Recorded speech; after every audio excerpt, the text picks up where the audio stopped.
Welcome back. If you're looking to make a killer dessert this weekend, we have the perfect pull-apart sweet treat for you this morning.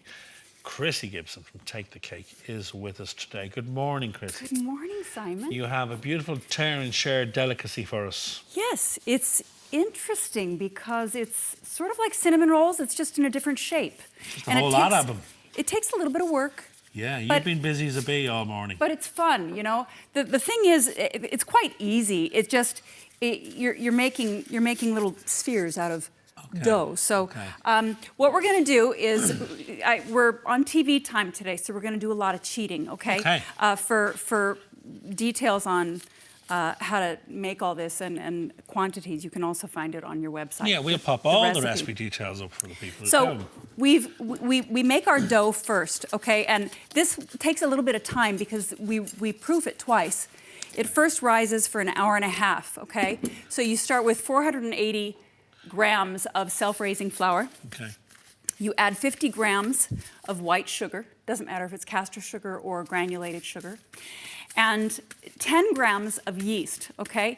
The thing is that you've got to activate that yeast first, all right? All right, okay. So you want to put it in warm milk, warm water, and melted butter. We've got 240 grams mils, 80 mils, and 30 grams, okay? Give that 5 minutes to activate. Just stir it around. You add your flour, sugar, I've just realised, is that where that phrase comes from? The proof is in the pudding. Well, I don't know. To me, a pudding is something different than a pudding is to you. Anyway, meanwhile, back at the script. But that makes sense, doesn't it? It does, yeah. So there's your dough. You let it. You put it in your bowl. Cover it with a towel for an hour and a half. It's perfect if you put it in your hot press. Absolutely. Someplace warm, okay? Yes. And it's going to double in size. Okay. And then you take it out, and the great thing is you don't need to fuss with it too much. You don't need to roll it out. You just, maybe shape it into a square about the size of a cake pan. Okay. Okay? Yeah. And we're going to divide it into 64 pieces. Yes. Now? 64. 64, right, okay? And this is kind of where the work comes in. Now, this is a great one for kids to help with. Oh, get the production line going. Absolutely. Big time. Yeah. If you're making this by yourself, this part of the process is going to take you about a half an hour. Okay. And if you do it with your kids, maybe 10 minutes. Yeah. And this is, they love helping out. The kitchen will be destroyed and you'll all be shouting at each other, but it'll get done quicker. Yeah. It'll get done quicker. or maybe not, depending. But anyway, so we make 64 dough balls out of that, okay? And what you do is you roll them, okay? And do yourself a favor, make all of your dough balls first before you go dipping them into your butter. Okay, all right? Okay, very good. And we're gonna take these, and once we've got all 64 of our dough balls rolled, we're gonna dip them in melted butter. We're gonna take 200 grams of it. You might have a little bit of butter left over, but it's better than not having enough and having to stop what you're doing. Isn't it always? Yeah. And then we're taking 400 grams of light muscovado sugar, but here's the thing. I really like to use demerara sugar in this as well, and I don't use demerara a lot, but what you get is a little bit of a crustiness on the outsides of your pieces. The caramelization from that sugar, Yeah.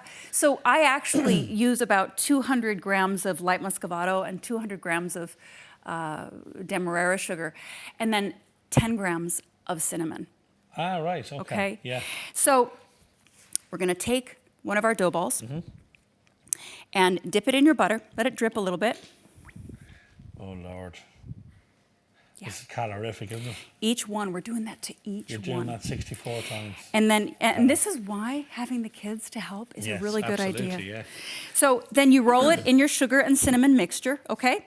Now over here, I have a springform pan, which, to be honest with you, isn't ideal. The ideal pan is what I made yours in. It's a bundt pan. And that's also what I have in the oven here. That'll be done in just a minute. Okay. But a springform pan will work.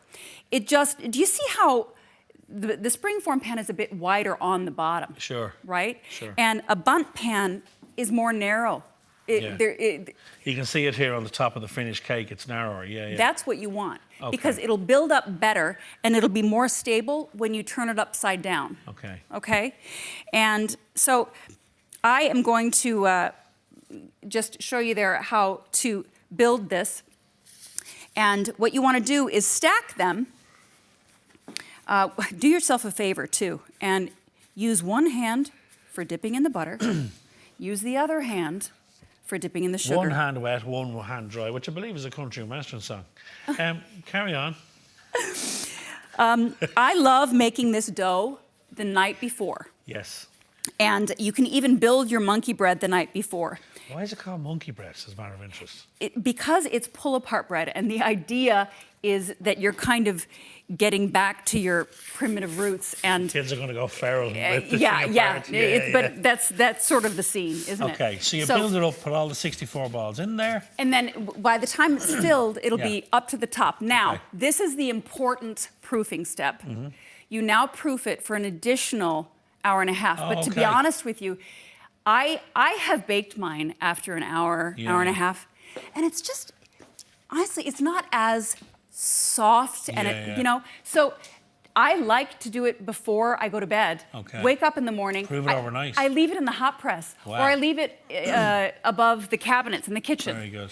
And So it takes a bit of patience. yeah, But it'll be worth it. just plan ahead. Yeah. And then you take it out, and you have to wait 5 minutes. Just don't wait longer than 5 minutes to take it out, because it'll be stuck to the pan. All right, okay. And then you put your glaze on it. For the glaze, we're just using 115 grams of icing sugar and 30 mils of full-fat milk, okay? And you can dig in there and see what how you like it. Oh, look at that. You just pour the glaze over the top. And what's the glaze? You said warm milk, is it? No, it's not. It's cold milk. Cold we milk. only use the warm milk to activate the yeast in the dough. I've got crispy bits here now as well. I like the crispy bits. Yeah, that's the demerara So sugar. this is good for breakfast. Oh. And it is best to serve it warm, isn't it? Absolutely. Absolutely.